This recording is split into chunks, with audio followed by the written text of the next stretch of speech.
Hello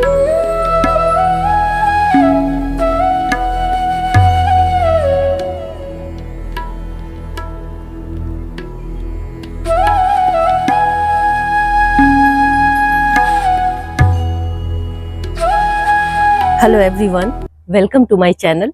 मैं हूं आपकी होस्ट रश्मि। क्या कभी आप लोगों ने तरबूज उगाया है, वो भी गमले में? तो आज मैं आप लोगों को तरबूज किस तरह से उगाते हैं और मेरे यहाँ तरबूज बने हुए हैं वो मैं आप लोगों को दिखाना चाहती हूँ। क्योंकि पिछले 2 साल से इतनी ज्यादा गर्मी पड़ रही थी कि जब भी मैंने तरबूज उगाने की कोशिश की मैं नाकामयाब रही।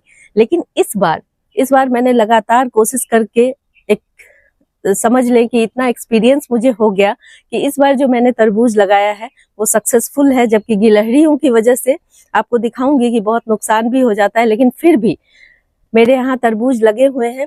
और आपको कुछ नहीं करना है, किस तरह से हम घर में आए हुए तरबूज से ही उसे उगा सकते हैं, कहीं बाहर जाने की जरूरत नहीं है। तो चलिए चलते हैं हमारी वीडियो में।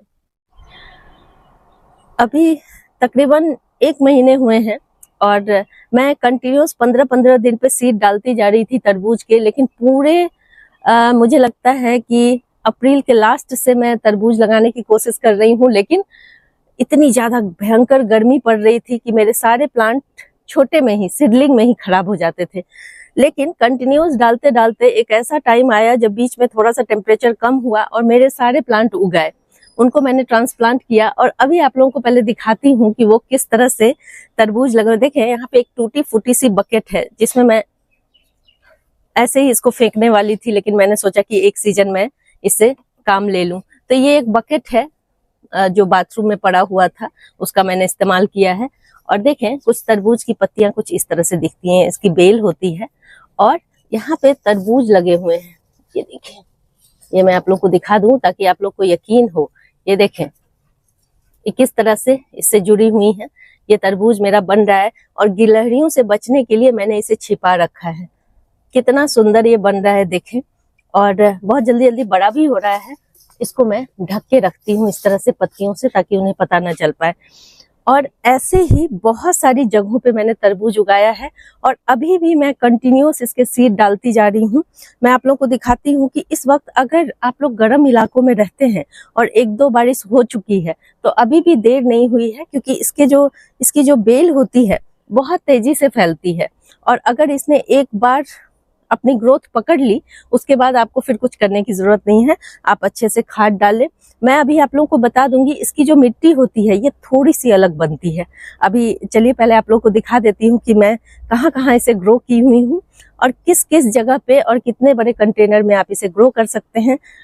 आप लोग अक्सर पूछते हैं मुझसे कि कंटेनर कितना बड़ा होना चाहिए हर चीज में, चाहे वो फ्रूट प्लांट हो चाहे वेजिटेबल प्लांट हो। शायद कभी कभी मैं नहीं भी दिखा पाती हूँ आप लोगों को, लेकिन आज मैं डिटेल में आप लोगों को दिखाऊंगी कि कैसे कैसे मैंने इसे ग्रो किया है। दूसरा जो प्लांट मैंने लगाया है वो देखें, यहाँ आपको दिखा, ये देखें पत्तियां कितनी हरी भरी और शानदार हैं, इसकी बड़ी बड़ी पत्तियां हैं। इस बार मैंने देखा कि इसमें बहुत बढ़िया ग्रोथ हुआ है। देखें ये किस तरह से चलती हुई आ रही हैं। कंटेनर भी अभी आप लोगों को दिखाऊंगी, लेकिन पहले आप इस प्लांट को देखें कि ये कितना हेल्दी और बढ़िया है। और यहाँ देखें, मैंने इसे गिलहरियों से बचाने के लिए इस तरह से कपड़ों से लपेट दिया है। देखें कितना शानदार नजारा है। देखें, इतने मेरे थोड़े से अभी इतने ही बड़े हुए हैं, लेकिन मुझे लगता है कि आने वाले दिनों में बहुत जल्दी ग्रोथ करेगा। और फिर इसी तरह से मैं इसे ढक दूंगी, क्योंकि गिलहरियों को इसके फ्रूट में भी इंटरेस्ट है और इसकी जो बेल है उसको कुतरने में भी बहुत इंटरेस्ट है। तो मैं जब भी छत पे आती थी मैं देखती थी कि एक बड़ा सा टुकड़ा काट के फेंका हुआ है। अब पता नहीं मुझे कि क्या इंटेंशन होता है, लेकिन ये मैं देख रही हूँ कि तरबूज की बेल को बहुत ज्यादा तरबूज की बेल में इंटरेस्ट है। और अभी चूंकि कल परसों से बारिश स्टार्ट हो गई है तो इस समय हम किसी चीज का स्प्रे भी नहीं कर सकते हैं, क्योंकि बारिश में वो धुल जाते हैं, इसलिए थोड़ा देखभाल करना पड़ता है। आप लोग अगर लगाएं तो आप लोगों को एक छोटा सा ट्रिक बता रही हूँ कि आप जो पतली वाली नेट होती है उससे उसे कवर कर दें तो शायद थोड़ा ये बच जाए, क्योंकि इतनी मेहनत करने के बाद ये चीजें होती हैं तो अच्छा नहीं लगता है। और आपको पहले इसका कंटेनर दिखा दूं मैं कहाँ लगाया है मैंने इसे। ये देखें, यहाँ पे ये भी एक वेस्ट मटेरियल में लगा हुआ है। आप देखें वहां पे बेल जारी है इसकी। ये एक सिंक है जो हमारे किचन में लगा हुआ था, हमने जब इसे निकलवाया तो मैं यहाँ पे देखें ये बेल जारी है। और इस सिंक में मैंने दो प्लांट लगाए थे, एक खराब हो गया और एक ये अच्छे से चल रहा है। और इसके अलावा मैंने ग्रो बैग में भी इसे लगाया हुआ है। मेरा ग्रो बैग कोई बहुत ज्यादा बड़ा नहीं है, लेकिन आप देखें कि इतने बड़े ग्रो बैग का पहले साइज देखें। ये ग्रो बैग है मेरा और ये मुश्किल से मुझे लगता है 14 इंच का ग्रो बैग है। 14 इंच के ग्रो बैग में मेरा ये बेल लगा हुआ है। देखिए किस तरह से इसमें फ्लावर आ रहे हैं और इसमें फ्रूटिंग मैं आप लोगों को दिखा दूं। अभी इतनी गर्मी में मैं रोज देखती थी कहीं ये खराब ना हो गए हों।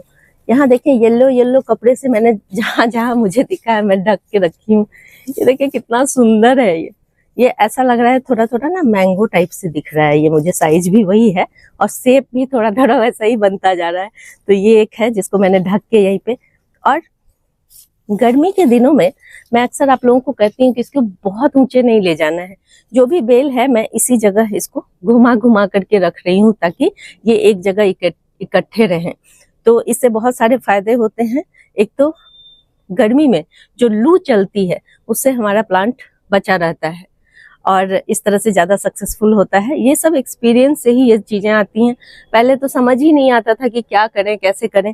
और आप देख रहे होंगे इसकी कोई भी टहनी नीचे जमीन पे फर्श पे नहीं लगी हुई है, उसको भी मैं उठा के ऊपर रखती हूँ क्योंकि फर्श के कांटेक्ट में आके धूप में जब ये फर्श गर्म हो जाती है तो भी मैंने देखा है कि इसकी जो डंडियां हैं वो जलने लगती हैं।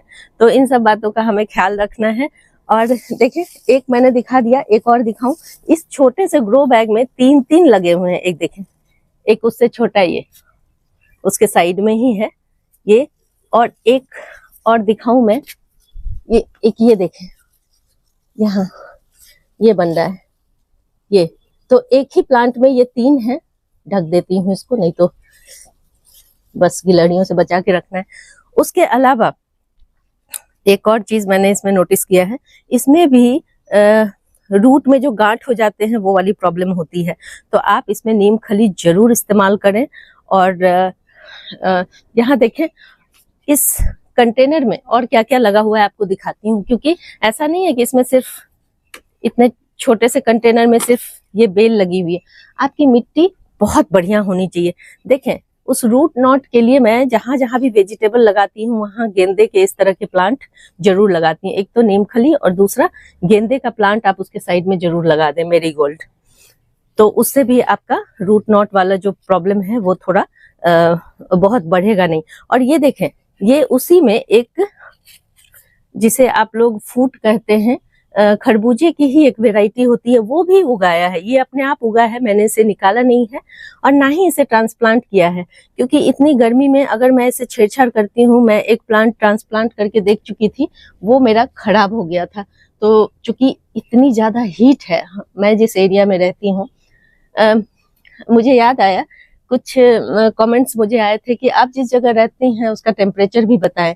तो मैं बता दूं कि अभी फिलहाल यहाँ का टेम्परेचर 45 डिग्री तक जा रहा है।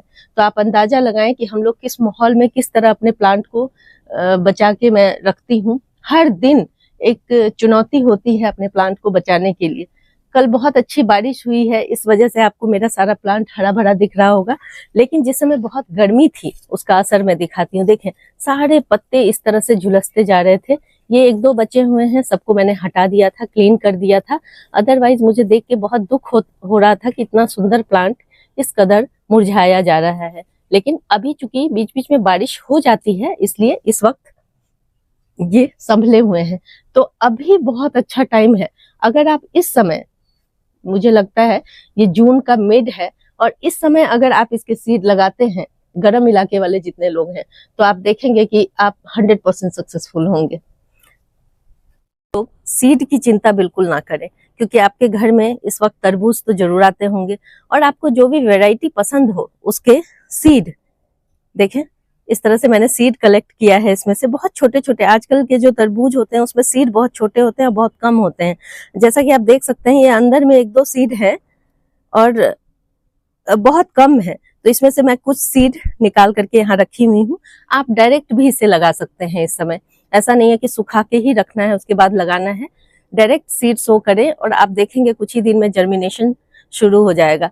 लेकिन एक माइनस पॉइंट भी मैं इसका बताना चाह रही हूँ, अगर आप लोगों के एरिया में बारिश हो रही है तो जो आपके सैपलिंग है उसको जब भी बारिश हो उसको अंदर कहीं रखें या खिड़की के पास रखें जहां सुबह की धूप आती हो, नहीं तो वो सैपलिंग बहुत जल्दी खराब हो जाते हैं। तो उस जगह आपको ध्यान रखना है। मैंने बहुत सारे सीड अभी सो किए हैं, मैं आप लोगों को सैपलिंग दिखाती हूँ कि किस तरह से लंबे होते हैं, लेगी से होते हैं, उनका ख्याल रखना बहुत जरूरी है। और एक और इम्पोर्टेंट चीज, चूंकि मेरी मिट्टी बनी हुई थी और मैंने उसमें थोड़ा सैंड और ऐड किया है, जब भी आप इसकी मिट्टी बनाएं तो आप 30% सैंड उसमें जरूर डालें और बहुत सारे ड्रेनेज होल भी नीचे जरूर करें, तभी आपका ये प्लांट सरवाइव कर पाएगा। अदरवाइज आप कितना भी कोशिश कर लें तो थोड़ी मुश्किल है। तो मिट्टी में 30% सैंड जरूर ऐड करना है। और अभी चूंकि गर्मी है इसलिए मैं इसमें सिर्फ थोड़े बहुत लिक्विड फर्टिलाइजर ही देती हूँ, क्योंकि गर्मी में आप सॉलिड फर्टिलाइजर नहीं दे सकते हैं। ये जो बेलें होती हैं ये बहुत सॉफ्ट और नाजुक होती हैं, और चूंकि ये जमीन पे नहीं लगी हुई हैं, गमलों में है, इसलिए हमें इसकी स्पेशल केयर करनी पड़ती है। तो इस बात का भी ध्यान रखें। तो मुझे लगता है कि जितनी भी चीजें मैं कर रही थी वो सब शायद आपको बता चुकी हूँ। और सैपलिंग मैं दिखा देती हूँ आपको। अभी भी मैंने तकरीबन 10 दिन पहले इसके सीड सो किए हैं, उसका रिजल्ट दिखाती हूँ। अब देखें क्यों मैं बोल रही थी कि हैवी रेन में आपके सैपलिंग खराब हो सकते हैं। यहाँ देखें, यहाँ पे ये चूंकि मेरे थोड़े बड़े हैं इसलिए बच गए, अगर छोटे छोटे रहते तो ये खराब हो जाते। अब ये देखें 10 दिन पहले का ये रिजल्ट है। यहाँ मैंने करीब 10-12 प्लांट यहाँ लगाए थे, ये सब बहुत अच्छे से चल रहे थे। लेकिन देखें एक ही बारिश में ये किस तरह से जमीन पे आ गए हैं। अब लगातार अगर इसमें पानी डलता रहेगा तो इतने नाजुक होते हैं ये, और उसके बाद जब धूप बहुत ज्यादा टेम्परेचर हो जाता है तो ये गलने लगते हैं नीचे से। तो आपको इसका ध्यान रखना है, जब आपके सैपलिंग बहुत मजबूत हो जाए तभी आप उसको ट्रांसप्लांट करें बिना रूट को नुकसान पहुंचाए। तो ये सब चीजें जाननी बहुत जरूरी है, तभी आप तरबूज उगा पाएंगे गमले में। तो ये समझ लें कि ये जो चीजें हैं, ये जो एक्सपेरिमेंट है, ये आपको अलग ही आनंद देगा। तो आप एक्सपेरिमेंट, चाहे आपको सक्सेस मिले या ना मिले, एक्सपेरिमेंट करना ना भूलें। अगर आप लोगों को मेरी ये वीडियो पसंद आती है तो प्लीज इसे लाइक, शेयर एंड सब्सक्राइब करना ना भूलें। बेल बटन को जरूर दबाएं। Live nature, love nature. Thank you.